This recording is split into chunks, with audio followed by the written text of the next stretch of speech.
Today's show is sponsored by the ABV Barrel Shop.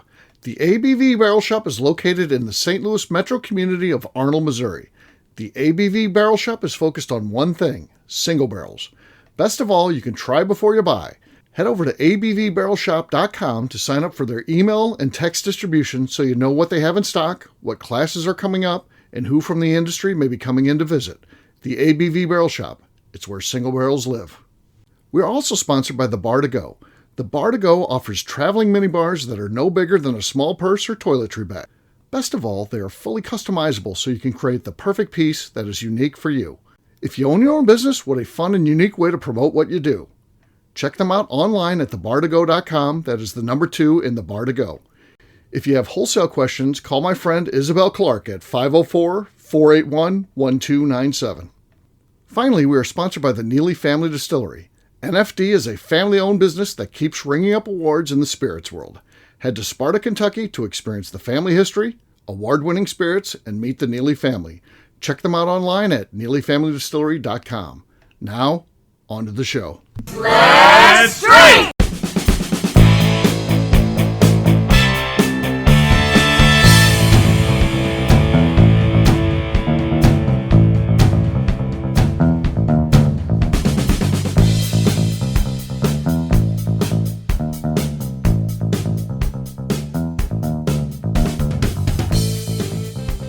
Welcome to the Bourbon Daily, the podcast about everything bourbon delivered to you every day of the week. Today on the show, we discuss who the number one authority is in bourbon. My name is McNew. Please join me in welcoming my co-host, Steve Akeley, along with our special guests, Steinkamp and Lenny Eckstein. Hey, gang, what's up? Hey! Yo. Hey, so just a little discussion today. Who we think is the number one authority on bourbon, and we'll get to that, of course, after the break. For right now, though, McNew said there's something she wanted to talk about. What is that, McNew? So this is a question that came from a listener who sent it to me, and Okay. it is Don Tyler Smith out of Alabama. I don't know how well you know him, Steve, but he's always super nice, always asking for bottle recs or places to visit. Very, very nice. Okay. He wanted to know, do picky eaters also limit their bourbon choices? And I thought this was a great question because I am a picky eater. So, Me too. Me too. Well, we know the Colonel is. I'm famously a very picky eater, so Me too. and I can testify that no, I drink anything when it comes to bourbon. I did, but food picky, bourbon not picky. So, yeah. So, but really, that's alcohol in general. I'll try anything, but no one necessarily try anything when it comes to food. So, yeah, it does not apply. Not that I like everything. I mean, I think there's bad bourbon out there, but yeah, I'll at least give it a whirl. So, yeah. That's me though. Lenny, you're not a picky eater. I mean, I wouldn't say the choice to be a vegan to be picky. That's a lifestyle. So. I'm pretty picky about eating. Like, I would say that ranges from, that doesn't mean I won't try things. I'll try a lot of things, but like, as an example, last time I was in St. Louis, like, I don't like to eat pizza unless it's like of quality or exemplary to a region. Okay. Like, I'm not I just agree. eating any I actually agree with pizza, that. so, Yeah, I agree.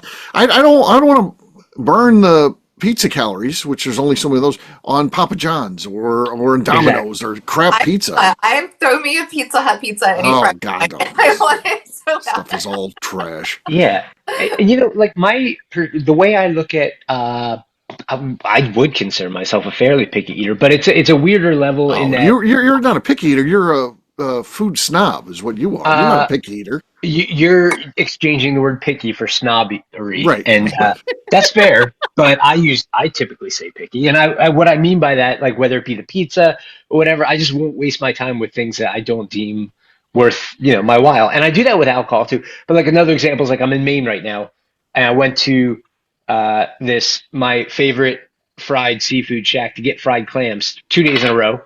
And I won't go somewhere else because I'm not eating that much fried food if it's not fucking awesome. And I know it's good at one place. So kind of picky there too. Where that extends to bourbon is I feel the same way that I will not like, fill myself with food that I deem not worthy.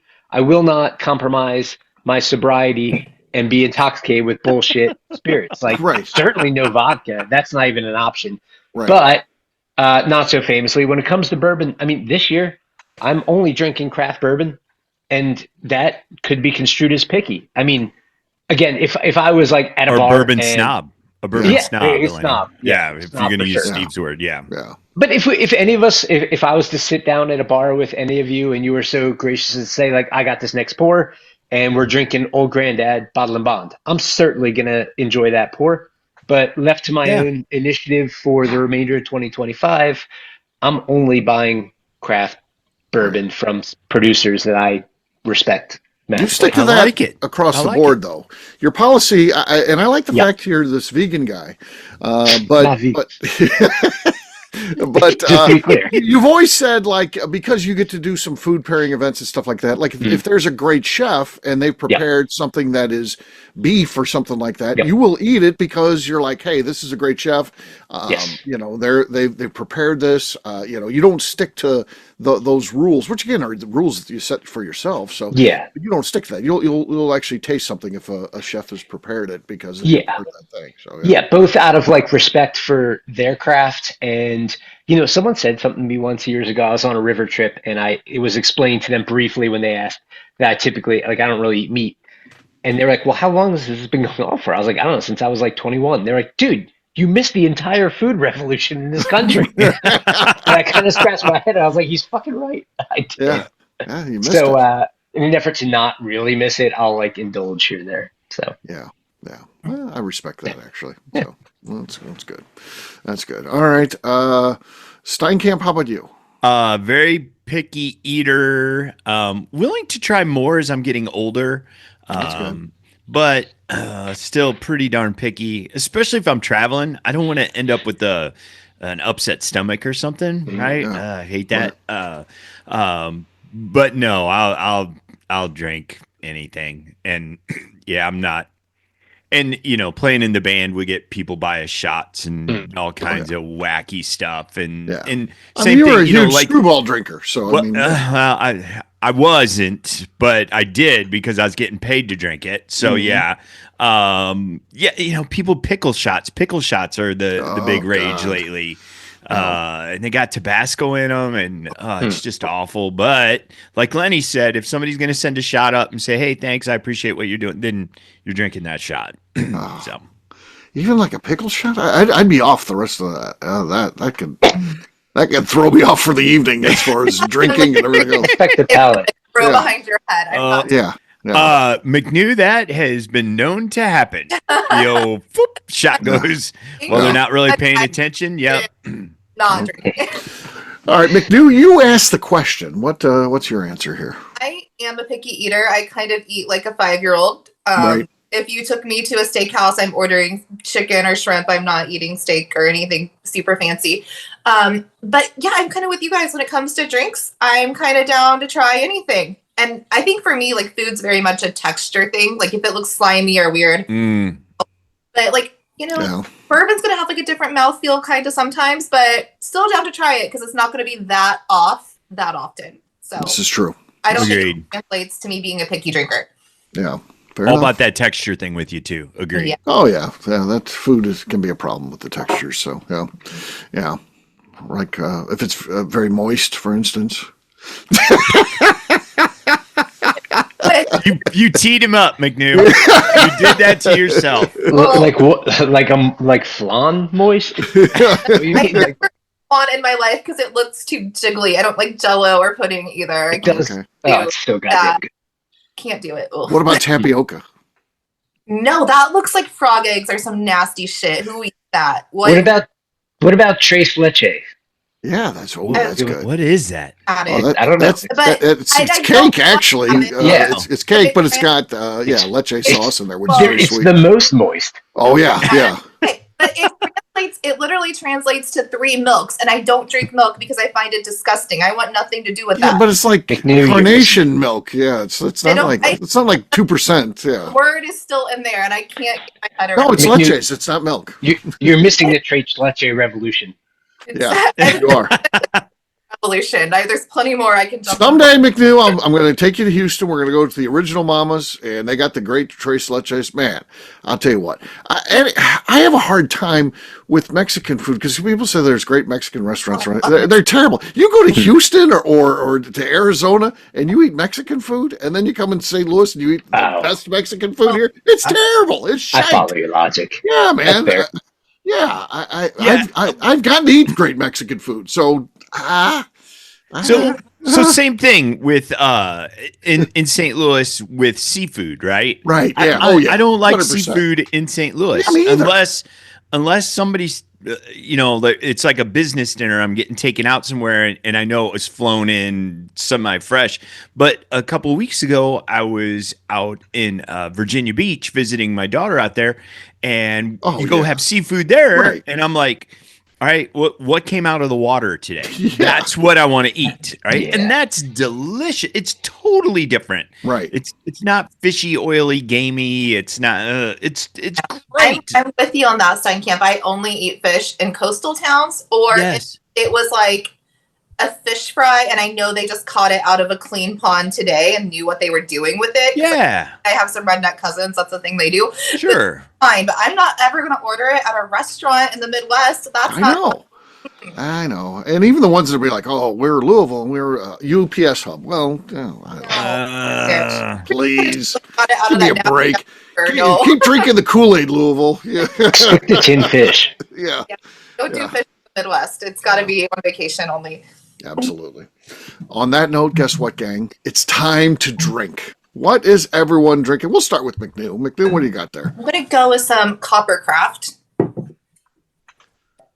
No, not much there. Not much there. I'll go next. I've got Neely's, some bootleggers pick. That's a rye. Let's see what we got here. Squeaky, barely a pop, but that could be enough. That could be enough with this group. We'll see. I've got the lead. We'll let Lenny go next because I feel confident that's better. I think Steinkamp could be a I am problem at sea here. level. But I've got some from New England Distilling here in Maine. I've got Tidewalker Straight Bourbon. okay. I trash talked Lenny, and he by far took that over. He's not in Colorado now. He's going to kill it with the yeah. I changed my bottle because I thought I might have a chance. Now I'm changing back. Calumet 15. Okay. Okay, nothing there. Nope. Now, Lenny wins, so Finally. Cheers. cheers to Lenny. All right, we'll take a quick break, and then when we come back, we're going to talk who we think is the #1 authority in bourbon. We'll get to that in just a few.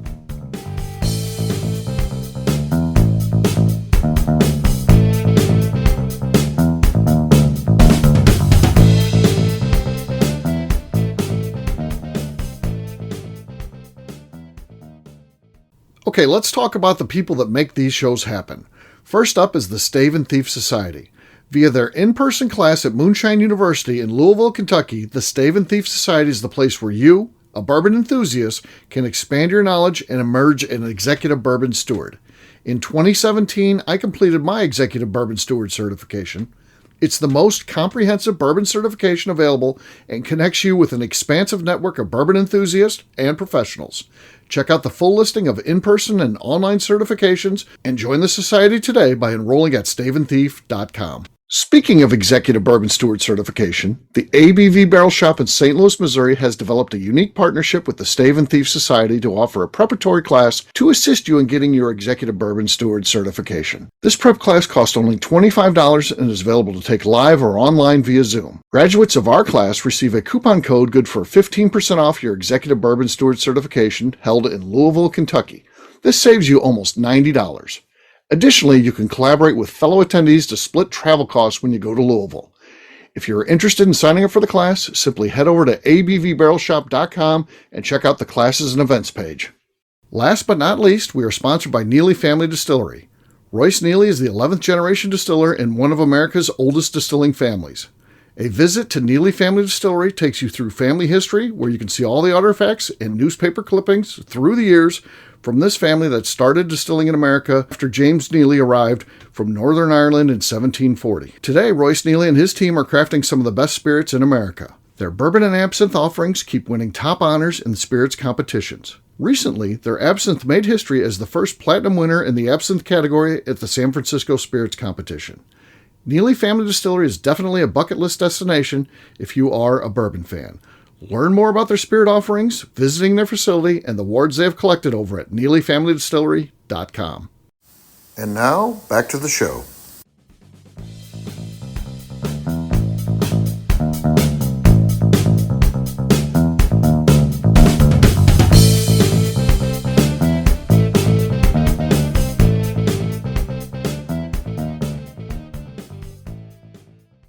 In the meantime, I'll be on Facebook and Instagram, and the Cigar Dojo, Jeff Andreezy, 2 I's and 2 Z's. All right, KK.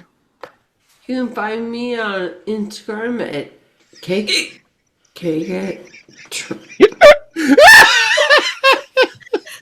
Not that. KK Cat's Rice. Yeah, there you go. Oh my God. Oh my God. Fuck you. You're listening to the Bourbon Daily. Welcome back to the Bourbon Daily. Today we're talking about the #1 bourbon authority. Yes, we are. I included in the notes a couple, one's an entity that refers to itself as the #1 authority in bourbon.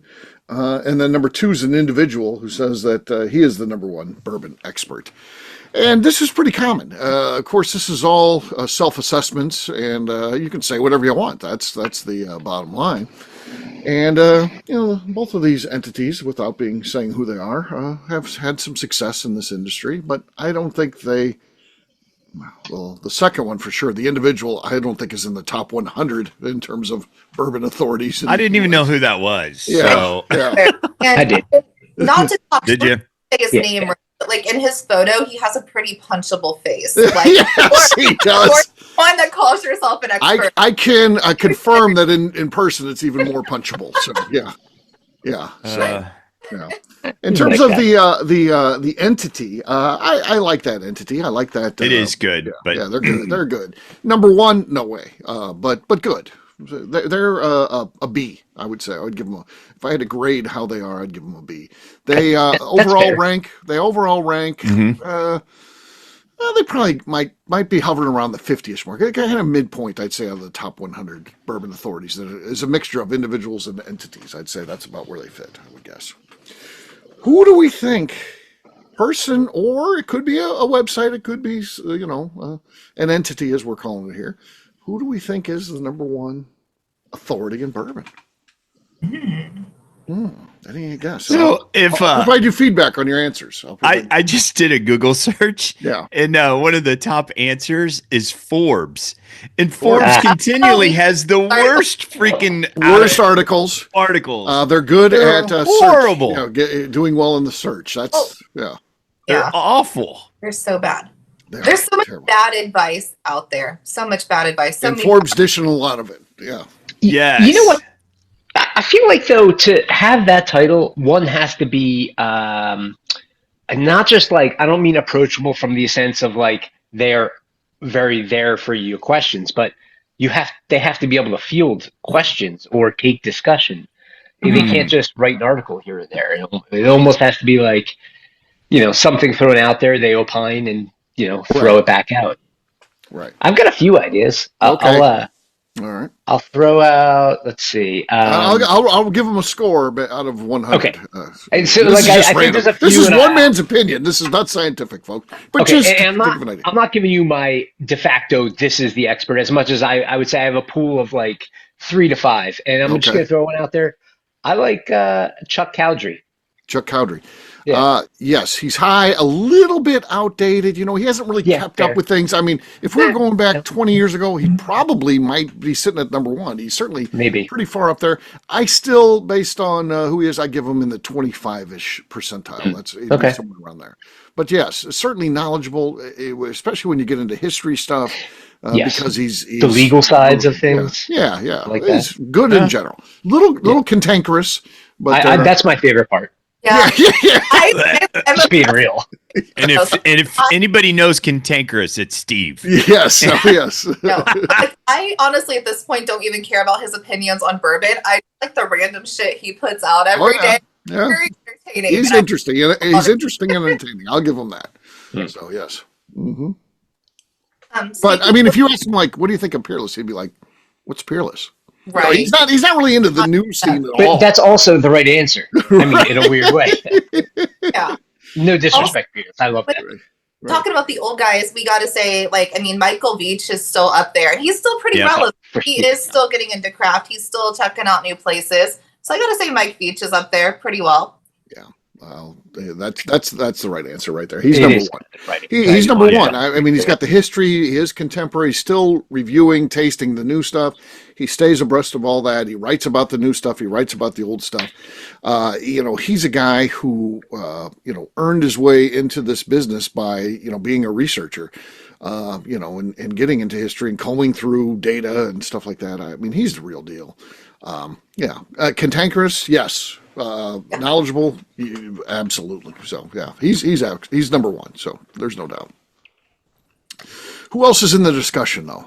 And I can help you with the scoring. I don't like people that like call themselves experts. I just very douchey and very like, I could call myself an expert. I'm not by any means, and I've been doing it long enough to be like, hey, what do you like? I can give you suggestions. Yeah. And I think that means, Steve, you were a great teacher because that's how you run your business. People come in and they're like, you're like, well, what do you like? Then you can try this. It's similar or whatever. Like, I think that's important in educating people in bourbon. And who produces more content than you, honestly? Like, you've got to be up there. You produce a lot of content. Yeah. But, yeah.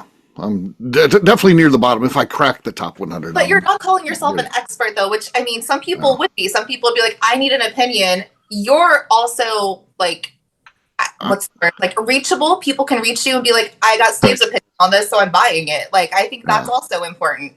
I'm not an expert at all. I'm just a fan. I mean, at the end of the day, I'm just a fan who's living out his dream, really. Right. I mean, I'm bourbon is my fantasy camp that I've somehow managed to stick around longer than the 1 week that you get at fantasy camp. I've been doing it for years. But you get to walk in the shop, and even you and Darren, people can come in and be like, I don't know anything about bourbon, and then I don't even know what I like, and then they can walk in educated with a bottle they like. I think that's some expertise. Yeah, well, that's cool for sure. Well, thank you.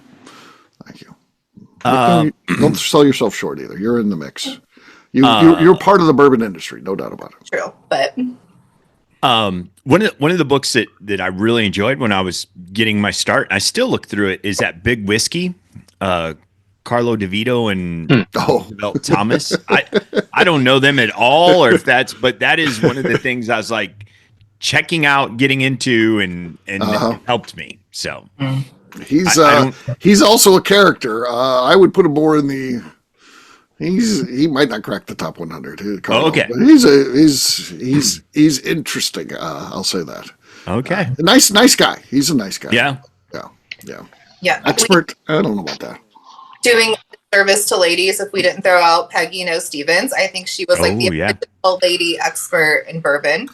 Yes, absolutely. She's going to be hovering somewhere in the top 10-ish, somewhere around there, for sure. She's certainly a bourbon expert, and yes, and also is good at getting people involved. Obviously, what she's done with Bourbon Women's incredible. So, yeah.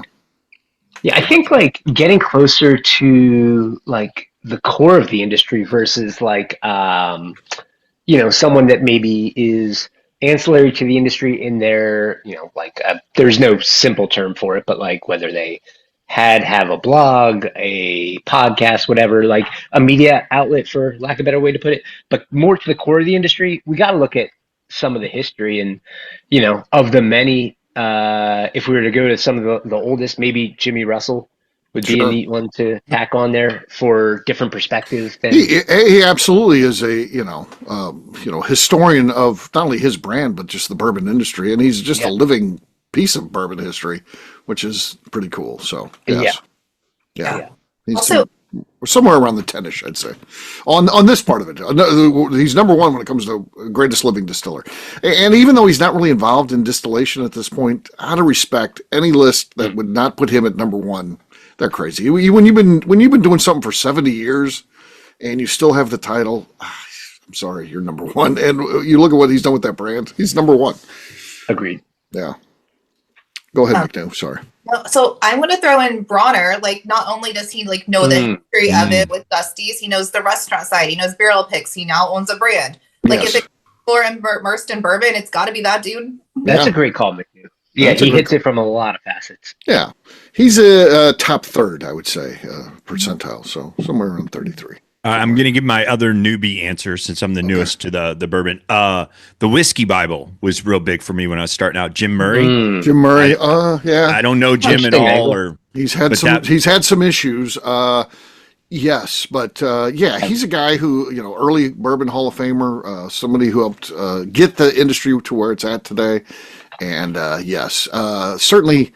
We haven't really. I don't even know if he still writes that. I mean, that was an every year thing, but he had some issues with. There was controversy a couple years ago. I forget. Yeah, kind of got himself sort of canceled. I don't remember. Yeah, it was during it was during Me Too, and then he was comparing it to.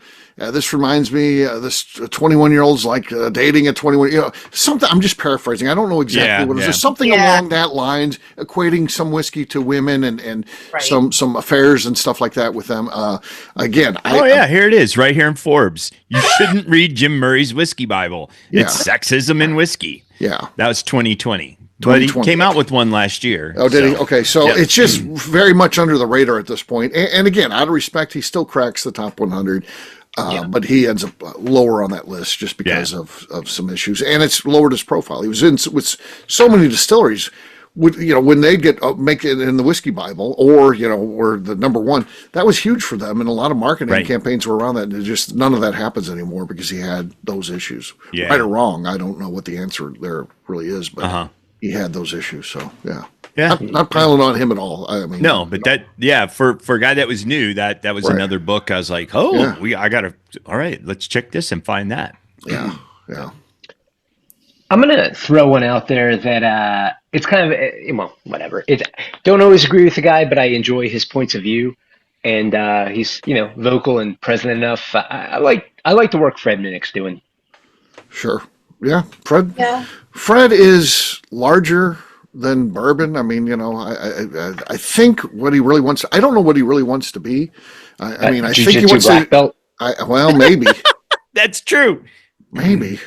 No, but Lenny we can't leave him out of the conversation because he is bigger than bourbon. He's a power force in bourbon, whether you like him or not. I think he does deserve a place on the podium as well. He's created, a blueprint for becoming involved in bourbon. I can't say I agree with. He doesn't seem like that's the ultimate goal for him. Like for me, the ultimate goal would be just bourbon. He's a bourbon guy who then went into rum, and then he tried mead, and now he's doing all kinds of celebrity interviews. That seems to be where he's at. But he's still probably, and again, he has a large audience, so he's probably going to be somewhere in the top 10, top 15. I mean, no matter what, even though I think if he totally channeled that energy, he could really be, he should be number one, really. Is actually the answer, but I just don't think he's there because he seems to go in a bunch of different directions. Yeah, he does hustle though. I've appreciated that. He's got a lot of I appreciate a lot of his work. Yeah, I mean, what other bourbon expert is on the Today Show more than once? Regularly on the Today. That's Fred. I mean, he's like plastered in Times Square at one point. Like he's made a celebrity of himself, and good for him. So yeah. The other one that, I'll tell you what, there's not an audience out there, not even Fred Minnick has the audience that Bruzel has. Now, I don't say I fully understand it. I don't understand how it's that exciting to watch a guy walking into liquor stores. So, that's number one. I don't fully understand how he got to this level that he got, but somehow it doesn't matter if I know how he did it or not. He's done it, and I think that that's good. Now, I am concerned about how he was, opening a distillery and all that. Lenny can attest. This is a full-time gig running a distillery, right, Lenny? I mean, it's not. Oh, and then some. Right, and I think he had the potential, or maybe still has the potential, to be the number one bourbon authority on there. If he channeled his energy right, if he focused on doing that, because he has the audience, he could really make some noise there. And ultimately, and I know you get into the distillery, you think, I'm going to make big money or whatever he thinks. I think he could make the big money off of the media. I mean, you look at the Fred's making great money, and because once you get to the top, you diversify and you do other things, and he's a musical promoter and shows and all kinds of stuff. I think those sort of avenues would be open to Bruzel if he channeled things the right way, which I'm not sure he is right now. Mm-hmm. So, but still a force in the business based on he walks into a liquor store, and I'm telling you, I worked. When did I work? Saturday. This is 10 months later since he's been there, and 6 people came in, and it's 5 or 6 every day on a weekend day, and 2 or 3 every day during the week. I saw you on Bruzel. I'm passing through, or even still local people. There's still local people. I haven't been in yet, but saw you on Bruzel. Okay, cool. But yeah, he does have a powerful audience that does what he says. They follow what he does. Anyone else? Well, that's a pretty good list. Yeah, that is pretty good. List. And I think there's people that are experts like in the background, but I was trying to think like more media people, like who's producing what, like who's in front of audiences. Because we absolutely like have barrel people and tour guides we could talk about, but yeah, I don't think that's what Sure. So yeah, interesting stuff, and but hats off to Veach. He's still the guy. I mean, yeah, I don't know. He's special for sure. All right, and every once in a while he yells at me. So yeah, what are you gonna do? I like that. Can't go wrong with that. Yeah. On that note, we'll wrap this one up as we always do by talking about where people can find us. Steinkamp, we'll start with you. Where can people find you? You can find me on Facebook and Instagram at Investment Whiskey. Okay, Lenny. You can find me and the rest of Deerhammer on social media at Deerhammer, on the web at deerhammer.com, and you can come visit us in beautiful Buena Vista, Colorado. All right, McNew. I'm on Instagram at McNew ABV. All right, for me, I'm an easy guy to find. I'm at Steve Akeley, Twitter, Instagram, or Facebook. I've got a website, steveakeley.com. We've also got a company website. I think it's going to be abvnetwork.com. Check it out. Everything that we do is out there. Previous shows, blogs, so much more, abvnetwork.com. Come by and see us, the ABV Barrel Shop, the place where you can try before you buy. We are online, abvbarrelshop.com. McNew, anything else to say before we get out of here? I'd like to remind the audience to please give us a 5-star review. That includes comments. It helps if new people find the show, which is very important to us. And if you like what we're doing, we ask that you please visit our Patreon page at patreon.com/the ABV Network. Great job today, gang. For audience, we'll have a brand new show for you tomorrow. Looking forward to that. Until then, take care, everybody. See ya. Bye. See ya. See you guys. Peace.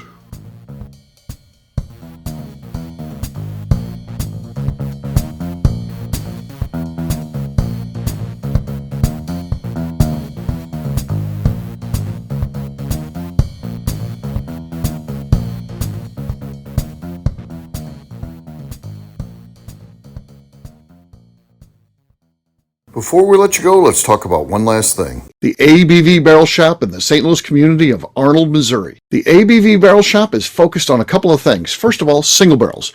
We are the place where single barrels live. We go to distilleries, taste through the whiskey, select the best barrel, and have it shipped to our store where we present it to you, our customers, by allowing you to try before you buy. We're also known for the classes that we have in our education center in the store, as well as the events we have with industry professionals from the bourbon business. If you are in the St. Louis area, please come by and visit us at 6 Fox Valley Center in Arnold, Missouri. Or at a minimum, at least sign up for our email and text distribution so you know exactly what's going on in our shop over at abvbarrelshop.com. This is Steve Akeley, owner of the ABV Network, signing off. We thank you for listening to our programming and truly appreciate your support. The Bourbon Daily is part of the ABV Network. For more information or to become a sponsor, please visit abvnetwork.com. Thanks for listening and cheers. This has been a Steve Akeley production.